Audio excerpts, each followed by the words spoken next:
dibagi-bagikan. Oh, ini orangnya Mbak Karno.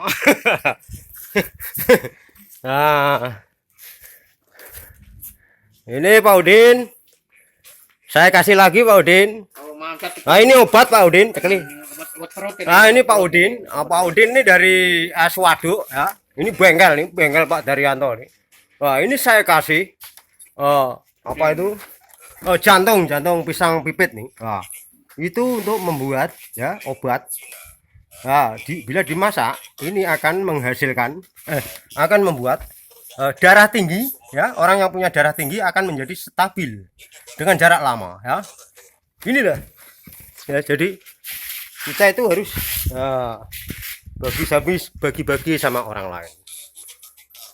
Orang yang membagi-bagi kepada orang lain ya, karena kita itu hidup juga dari orang lain. Jadi kita harus berbagi kepada orang lain. Kita hidup tidak bisa sendiri ya. Kita hidup dari orang lain ya. Nah, sebaliknya kita harus berbagi-bagi sama orang lain. Nah, jangan pelit ya adik-adik ya. Nanti biar rezekinya banyak ya. Wah, Karno Belindo channel. Pak Gerardo dari Jaksa Pati Indonesia. Ngono ya jadi konten. Ya. Jadi orang kontennya sederhana ngono ya.